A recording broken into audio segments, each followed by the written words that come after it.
নেসারাবাদ উপজেলার মিয়ারহাটে সুন্দরবন ওয়েলফেয়ার অ্যাসোসিয়েশনের উদ্যোগে শীত বস্ত্র বিতরণ করেন জননেতা ওয়াহিদুজ্জামান ওয়াহিদ, উপদেষ্টা সুন্দরবন ওয়েলফেয়ার অ্যাসোসিয়েশন, আহ্বায়ক নেসারাবাদ থানা বিএনপি।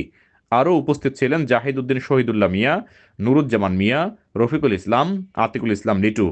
শুভেচ্ছা বক্তব্য রাখেন ওয়াহিদুজ্জামান ওয়াহিদ। পরে দুস্থদের মাঝে কম্বল বিতরণ করেন।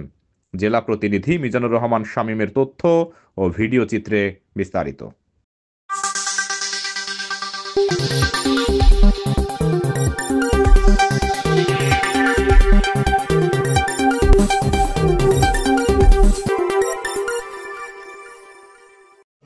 এই সুন্দরবন ওয়েলফেয়ারের সভাপতি জনাব জাহিদুদ্দিন আহমেদ সাহেব উপস্থিত আছেন। আমাদের এই উপজেলার সুন্দরবনের ব্যবসার সাথে যারা সম্পৃক্ত, অনেকের বাবা ব্যবসা করেছেন, তার সন্তানরা এখানে উপস্থিত, যারা বেঁচে আছেন তারা এখানে উপস্থিত হয়েছেন।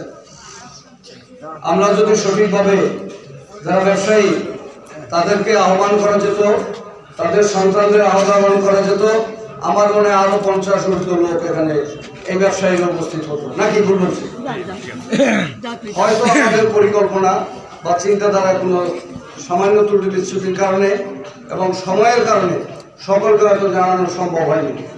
ভবিষ্যতে এই যারা ব্যবসার সাথে সম্পৃক্ত, এর উত্তরসূরি হিসাবে তাদের সন্তানরা এই প্রতিষ্ঠানের সাথে সম্পৃক্ত হবে, এই প্রতিষ্ঠান পরিচালনায় তাদের ভূমিকা থাকবে।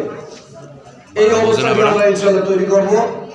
আর আজকে ইতিপূর্বে জাহিদ চাচা যে কথাটি বলেছে অত্যন্ত বাস্তব এবং সত্য। এই যে এখানে উপস্থিত হয়েছেন, সুন্দরবন ব্যবসার সাথে কাঠ কাটতে গিয়ে যারা সম্পৃক্ত, কারো ভাই, কারো বাবা, কারো স্বামী, এইরকম কয়জন আছেন এখানে? এই যে দেখেন এরা সবাই, এদের প্রত্যেক পরিবার এই সুন্দরবনের সাথে সম্পৃক্ত ছিল। অতএব প্রতিটি রক্ত, প্রতিটি ঘাম থেকে আমাদের মালিকরা সুন্দরবনের ব্যবসা পরিচালনা করত।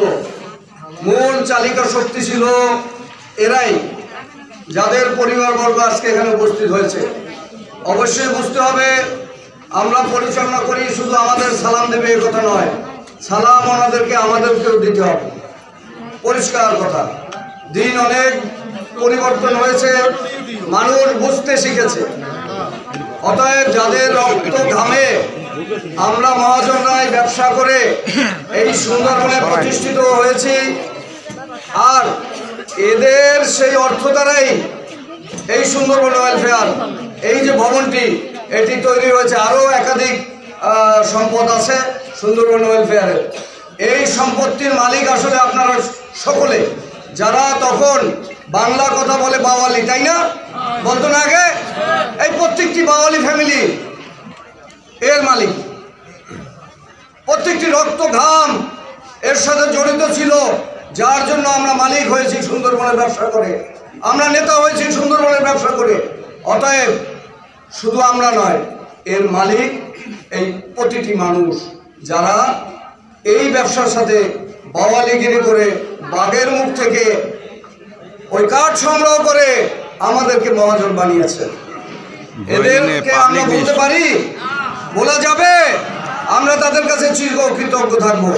এবং আজকে এই সম্মানিত এই পরিচালনা পরিষদের যারা আছেন, এদেরকেও সামনে নিয়ে বলছি, এই সুন্দরবন ওয়েলফেয়ারের যেমন মহাজনরা মালিক, আপনাদের যাদের রক্ত ঘাম এর সাথে জড়িত, তারাও এই সুন্দরবনের মালিক। এই তো কি মালিক? তো আপনারা বুঝতে পেরেছেন? আর চাচা বলেছে এই কথাটি যে কম্বল দেখলেই মনে করে মনে হয় সরকার, আসলে এইটা